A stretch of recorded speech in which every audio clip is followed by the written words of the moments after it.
Millions of people want to implement AI and they just don't know how. And that's why Ryan Drumheller will tell us how you too can implement simple AI workflows into your business that can be implemented immediately and make a big difference. Now, what's so special about Ryan is he's an extroverted IT leader, fractional CIO, and founder of Stellar Horn Group, where he helps businesses cut through the noise of technology and AI to drive real, measurable results. So, Ryan, tell us about simple AI workflows entrepreneurs can implement immediately. What are those AI workflows? AI Superwoman podcast with Lily Patrascu shares the world's most innovative AI tools and processes to go from technophobe to AI pro, attract leads, close sales, automate your business, enhance productivity, and deploy AI agents to do your work. Yeah, I mean, it's pretty simple. Whenever I'm dealing with businesses, the first things I'm looking for are those very manual tasks. Those are the quick wins. Anything that's taking a few hours, a couple half days, whatever it is, we want to take that and make a machine do that, make it an employee, a human, be able to spend time doing customer service, spend time making monetary gains, spend time improving the business instead of doing those very, very manual tasks. So that's a first thing I typically look for, very quick wins for the business. Thank you. I have probably thousands of unread emails, and I have hundreds of people that pitch me to come on the podcast and so on. And tell us about what can I put in place to make sure that my emails get sorted into the right categories, but without me not seeing future emails. Because I did this thing a few years ago where I started sorting emails, and I mean, my assistant was doing it for me. And what I noticed was that after she sorted all the different emails, I kind of stopped seeing the emails as they were coming through, because they were kind of going into their respective folders. And like when you're on your phone, actually those sorted folders don't show up. It's only like the new incoming email.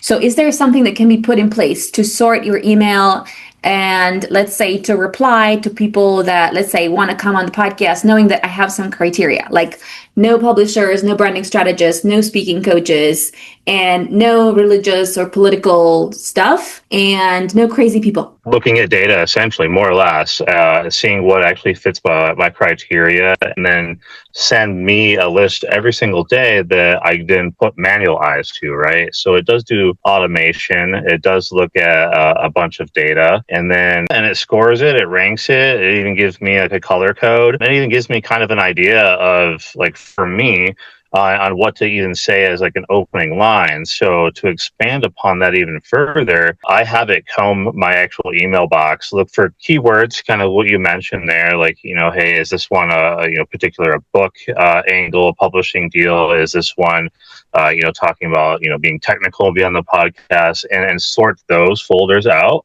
I mean, there's a bunch of different angles that you could go. You could have it give you a daily, like, here's what you got over the last 24 hours in an email, and here's where I put those emails. Or have it do actionable items, like if you want it to go ahead and respond and say, hey, yeah, it looks like you'd be a great fit.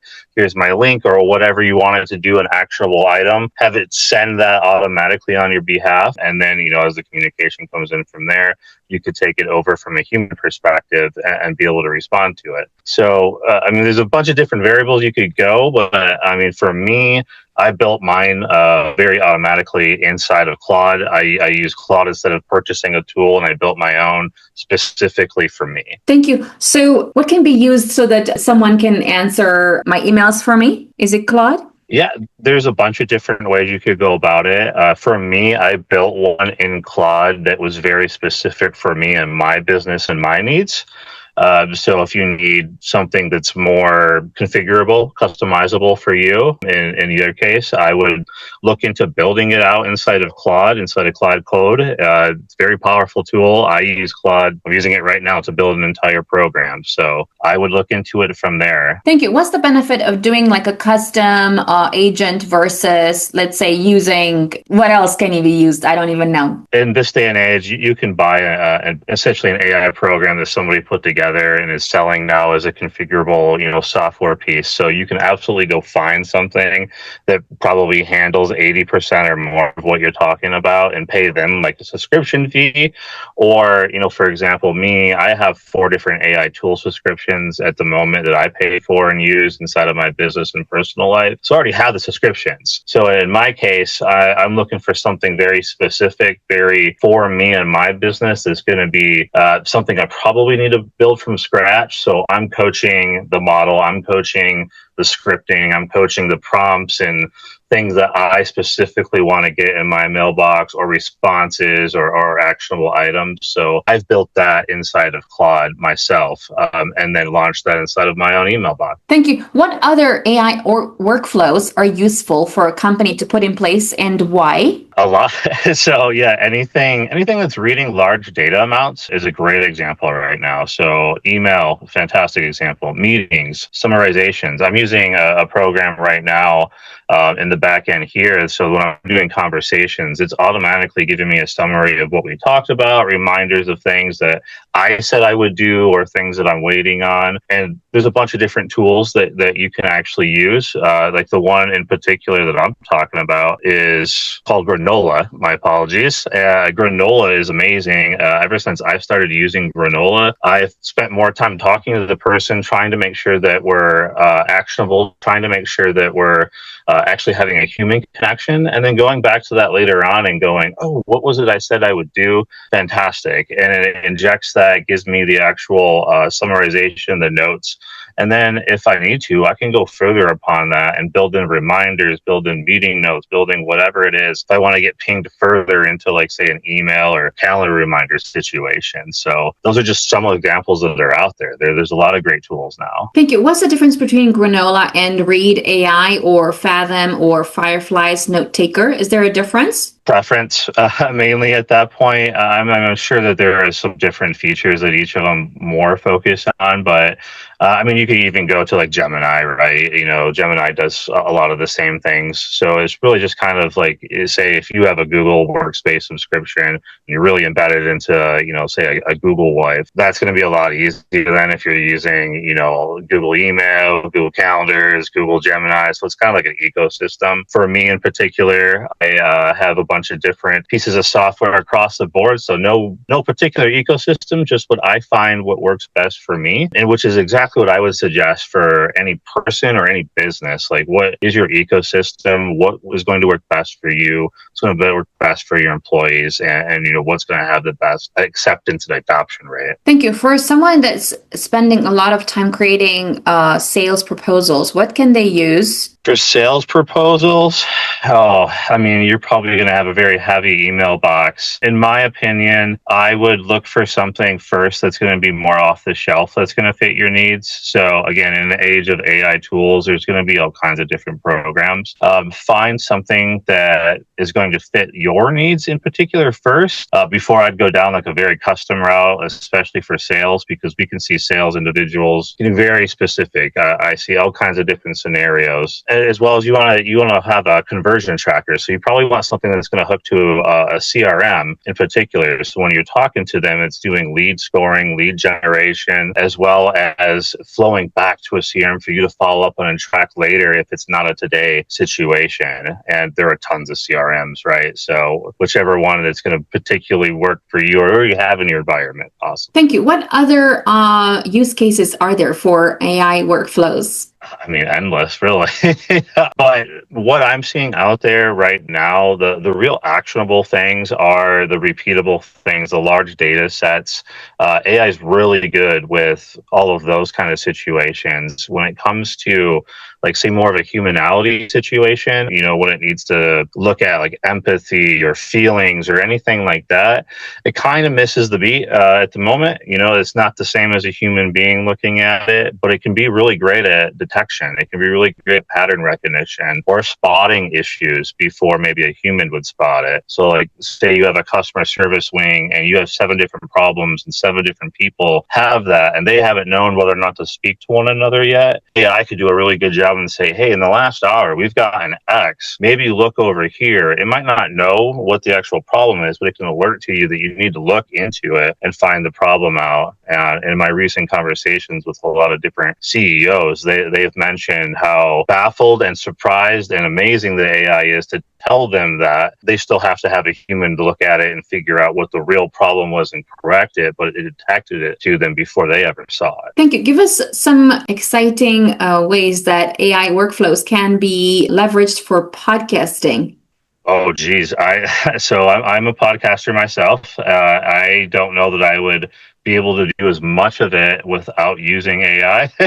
So I use AI in my podcasting for editing. I use it for note summarization. I use it for social media. I use it for graphic creation. I use it very heavily in everything outside of the conversation itself. So the conversation for me is, a couple humans, we're having a conversation, but if I can enhance that, I find ways to do that, and I have. And I've gotten a lot better at consistent thumbnails, consistent, summarization chapters, even automation to upload the actual content into multiple RSS feeds and platforms itself. So it's a game changer in that regard. It's saving me so much time where otherwise I don't know, I'd have as many videos at this point if I didn't use it. Thank you. Give us some examples of how you've used AI workflows in your business and what kind of use cases did you use it for? Yeah, right now I'm finding a lot of ways to turn the manual. So I'm using it to scan my inboxes and,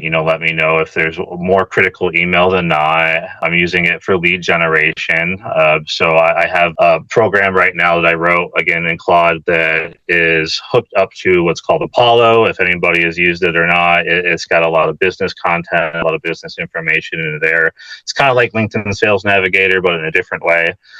So it actually scans into there and looks for recent news to say, hey, this situation happened. You said you were looking for maybe AI adoption or AI governance or whatever it is. And then it sends me that recent information, whatever the news is, scores maybe even a way to say, hey, this is more likely than not for them looking for somebody like myself for help. And then even gives me just kind of like a little blip of here's a suggestion. I take that and manually verify that and look that up and then reach out to individuals from that way. And then on the flip side to that, I post heavily to LinkedIn myself. I'm constantly using it to fact find for me. Like I use Perplexity to go ahead and source articles for me and make sure that these are real. This is actual information that I can link, my audience back to. So if I'm using a quote or I'm proving something or a statistic, I'm able to then go ahead and say, this is where I got it. You can verify, read the articles in addition to my article when I put out newsletters or, LinkedIn uploads with my content all the time. So I'm constantly using that to kind of, get myself out there and what's happening in the real world.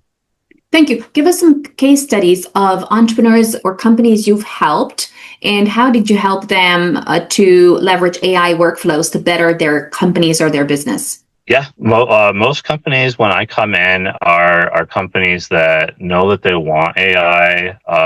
Their competitors have AI, or they've already started and they don't know where to take it. So these are situations where I come in and they're a little bit surprised when I'm not even talking about touching the tool or anything first. I'm talking about going backwards before going forwards, because in the day and an age of AI, we're working so fast. And businesses right now aren't used to the speed, which is great. AI is really, really fast. They're not used to adopting and changing and being able to use the tool that fast. And I always encourage being careful with that, because if not, you'll become one of those awful articles that we see all the time. That we don't want to, we don't want to see that. So what I do is we come in, we identify quick wins, right? We go back to, what's the manual stuff? What's the data-driven stuff that we can see instant ROI return? Start setting up things like that. while we're also then project planning. We're identifying where do you want to go with your business, what's identified inside of your specific business, because as much as your competitor has the tool, we're not worried about how they set it up or did it.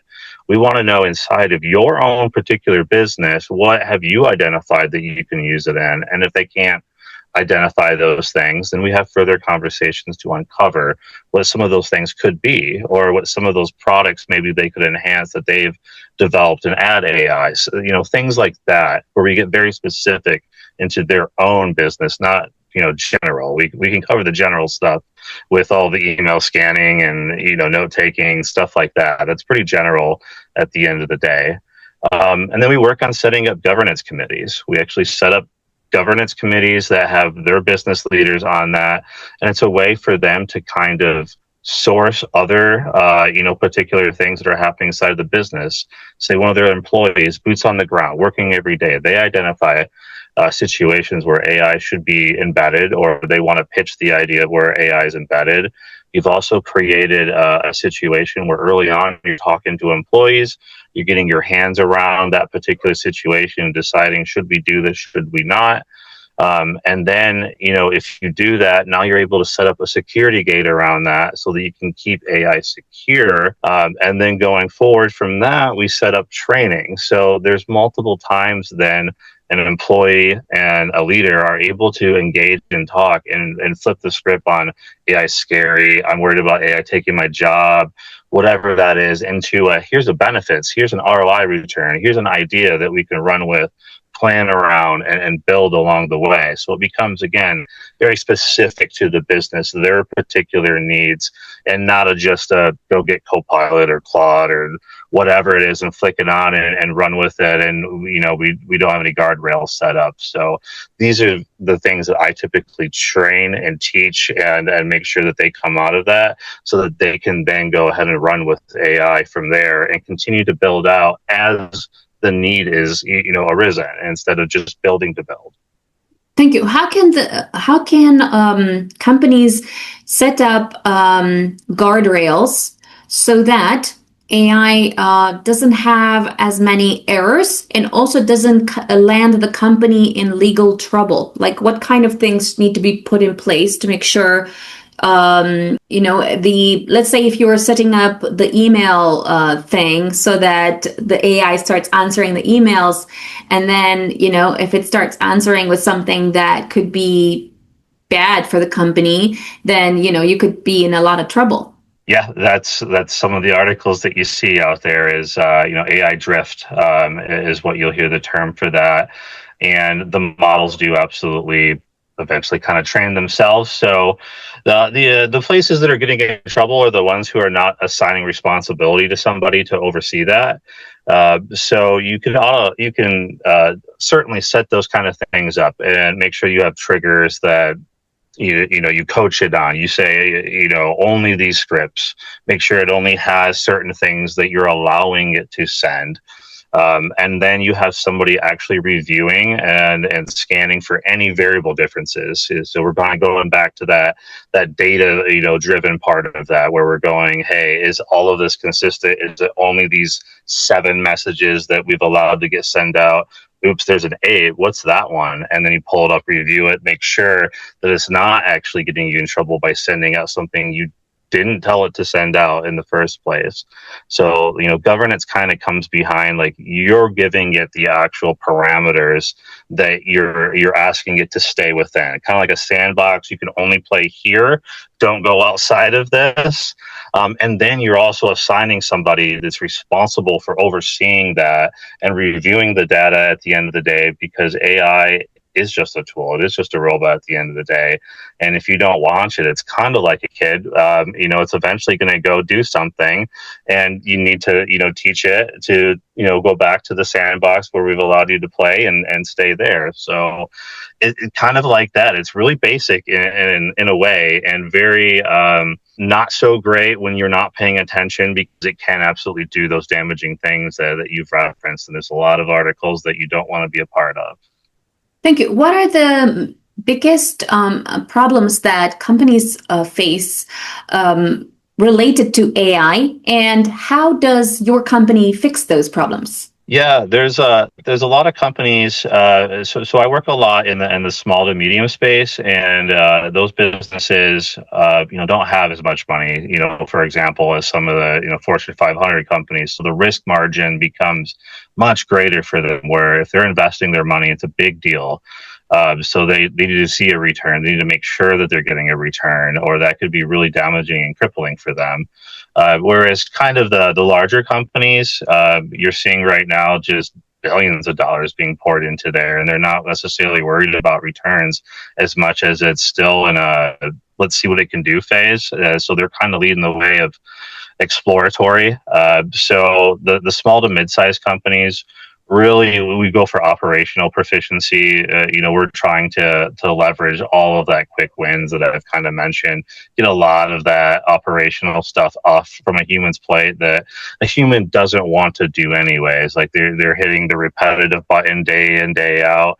We can get that human into something to be more valuable for the company. So we focus on building properly, planning properly, more so than tool return or which tool to put into the environment. That'll become evident as we go along and identify the scenarios where we know that we can get a good return on their investment at that point, as much as it is coaching them with the speed and the difference of AI is, because most businesses are not ready for that transformation of how quick AI is, right? Like we've all used it. We can go type and get an answer very quickly, and typical businesses do not work that fast. So being able to get them to be a little bit quicker with their decisions while also thinking guardrails, security, training, all of those things are important. So you don't lose the humanality. You don't have the legal risk. You don't have any of those situations that take your return on investment and blow it up.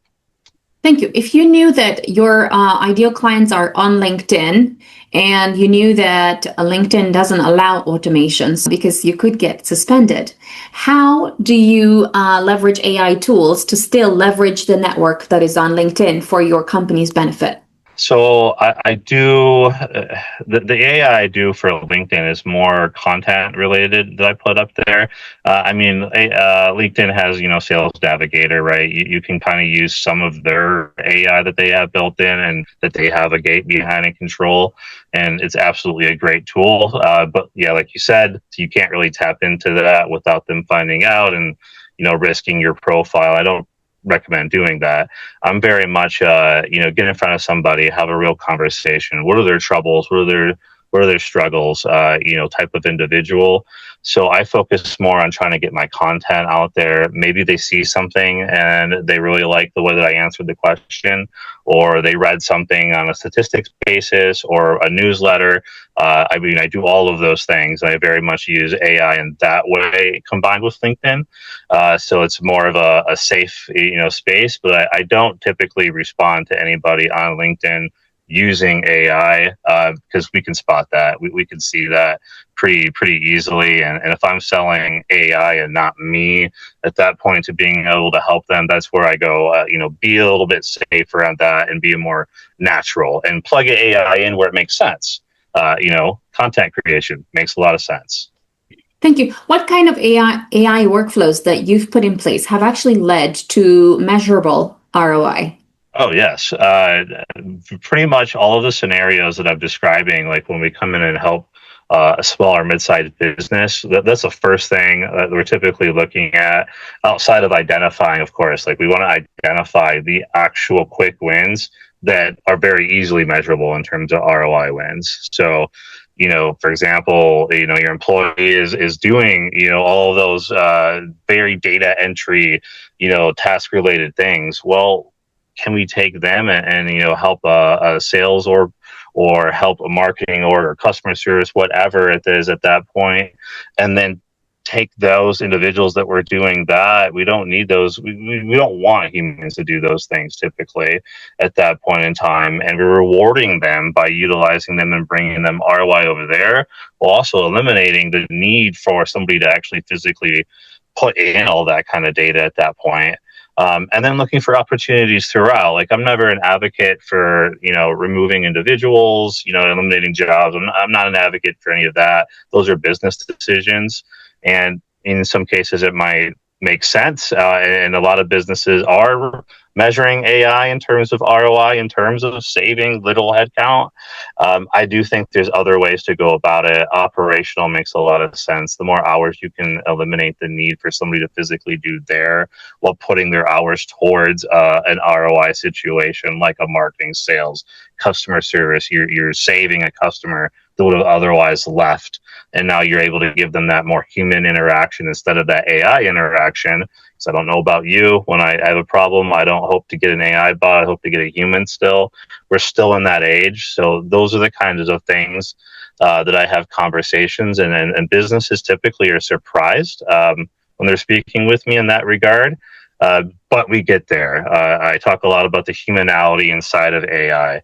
Use AI for the things that make a lot of sense. Use humanality to separate your business from your competitors. Thank you. How does a property investor who is trying to raise, let's say, $100 million for a property development project, how does a property investor like that find more property investors that are able to invest anywhere from 100K upwards and ideally 500K upwards? And where do they find these people? And for example, the tool that you mentioned earlier, like Apollo, does it lead to actual results that will lead to actual sales, and have they worked out for you? So yeah, Apollo has a lot of different business information in it. I'd say think LinkedIn Navigator, but different, but also allows you to connect into it, so you can build your own AI tooling. Like, for example, I've got my own Claude scan that scrapes it and converts all the data for me. So that would possibly be a way where you can search their database that collects all their emails, some of their social posts, the companies, the company sizes, the amount of revenue that these companies make. That might be a great way for the answer to your question is, hey, what are all the investment companies? What are the investment companies that specialize in this particular area? What's their last social post? Are they looking for individuals like me at the end of the day? Like, all of these things is something that I'd recommend. And Apollo kind of has its own tool that you could build inside of it, kind of like LinkedIn Navigator. Or you can cut right to the chase and say, I'm going to build my own, and I want these 10 criterias. This is where I want it sent to. This is the way I want to view the information. And you can do that as well. So, I mean, again, it comes down to kind of preference and what's going to work for you. I just get straight to the point, right? I want to get to the point of, here's 10 things today, and I want to review those 10 things, get on top of it, because we all know time is money at the end of the day in business. So if I can get into a conversation with them quicker than not, maybe there's a chance at that point that I'm the person they're looking for, or I'm the thing, because I got there quicker than somebody else. Thank you. If you knew that your clients are actually on Instagram, is there any way to leverage AI tools or AI workflows to get to those clients, or to allow those clients to get to you? Yeah, Instagram. That's they're absolutely businesses, right? That are very dependent on Instagram. I myself I'm a social poster to Instagram. I'm not necessarily scanning them or looking for anything from an Instagram perspective, but similar to LinkedIn or some of the other social platforms, businesses, people do post, they do scan. And if a business is posting to Instagram, it's probably posting otherwhere. So whether or not Instagram, blocks any of these AI scans, because at the end of the day, what it is it's a scraper. It's going to scrape, like, here's all the posts that they've put up. Here is the information we're able to get from the profile that they put inside of Instagram. The great thing is something like Apollo, for example, will compare it to a LinkedIn or compare it to other social places that is already inside of this database and combine all of that data. So whether it's Instagram, or you say, I'm looking for this company here, and it goes, okay, I didn't find much on Instagram, but I found it over here. here's the information, here's all the last, social posts over the last week, or here's the recent title changes, or they got a new CTO, or whatever it is. That could be a great way that you could possibly get what you're looking for there. And then videos are an incredibly powerful thing. That's a reason why a lot of individuals go to Instagram. I think that one's a lot harder to look for because you need to try to get an actual, script essentially from that video. AI is not the greatest at watching videos and being able to tell you, but it's great if it can get an actual text-based speech portion from that. So if there's any way that you can pull that, and I've had hit or miss with that. Like, for example, in podcasting, I use Riverside. I have the script. It's a lot easier to coach it on what I want to do at that point. So if you can get a hold of the video, you might be able to, extract it and have AI help you at that point. Thank you. If you knew that your clients are on Facebook, are there any AI workflows that will allow you to attract clients from Facebook or to allow them to find you? Meta Business, for example, for the both of them is Facebook and Instagram is a tool that you could absolutely pay for. I don't use it that way. Again, I try to go third party as much as I can. The only problem that you have with that, right, is if you're willing to cough up the funds, I suppose, for any of the first party tools, you're going to get the information almost in real time from them. They're just more expensive. So if you're a business, looking for clients, you might have the budget for something like that. If you're a solo person like me, it's a lot harder to justify the spend, coming across all these different tool suites. So that's where Apollo, a third party, somewhere they collect all the information into one, data source point that you can go ahead and scrape and go through. It is a really good advantage. And no, I'm not affiliated with it at all. I had to buy my own subscription and everything, and it's not necessarily cheap, but at the same time, it's a lot better than you trying to solo go into each and every one of these, and then do you even know the businesses that you haven't met yet? So that's where it's a great point to be able to scan and say this is a business that you didn't even know about that is in the space. Your ICP at that point that you want to go ahead and reach out and contact. Thank you. What are the best AI tools that most companies could benefit from implementing in their business, aside from custom AI agents? I think from my perspective, the one thing that I would say that you could benefit from is you have to have one of the main AI tools at this point. You have to have a Claude or ChatGPT or Grok or whatever, Copilot, whatever it is that you're going to base it off from.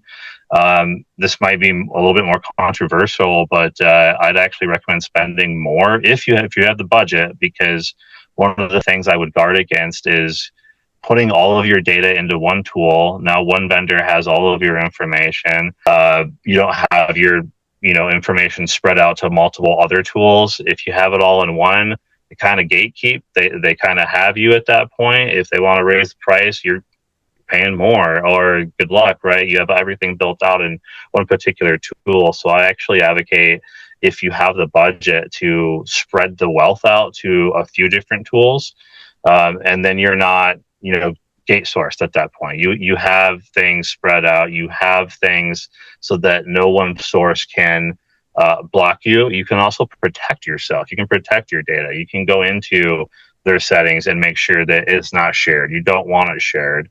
Or you can go further, and I actually seen this done a few years ago, right? I started out at a company where I seen how AI was done very well, where we built our own internal, gatekeeper source, where everything internal to the company went to a particular source first, and depending on how we, coached it, what we allowed from there, it would then go out and check, say, a ChatGPT or a Claude or something before we let it go. So, for example, like, hey, I want all the salaries of everybody. Well, no, okay, so we're not going to let that get outside of the network. Done. You're not, searching for those kind of things. But that's what I'd recommend. You need something general, and then depending what kind of company you are, you might have a niche or something that's specific, where getting a one-off tool that only handles that function and does it extremely well, that might be something you might want to look at in addition to one of these tools. But yeah, when we're talking AI, it doesn't get cheaper. It's really kind of like the new age cloud hosting where it's like, oh, awesome, I don't have to have physical hardware. But AI is becoming, tokens, right? Like everything is getting a little bit more pricey. So measuring those ROI returns is becoming something of more notice lately. Thank you. Tell us where entrepreneurs can connect with you. Yeah, absolutely. The best place to connect with me is LinkedIn. I post there heavily. I help and mentor as many other individuals, especially future leaders that want to come in and take the mantle from me. And when I grow old, so connect with me there. You can also connect with me, stellarhorn.com, the name of my company site. And additionally, I do the Decline Invite podcast where we talk about business technology, real world problems every single day there. So if you like any of this kind of content, feel free to catch me there along with all of my other brilliant guests. Thank you. Follow me for more AI productivity tools.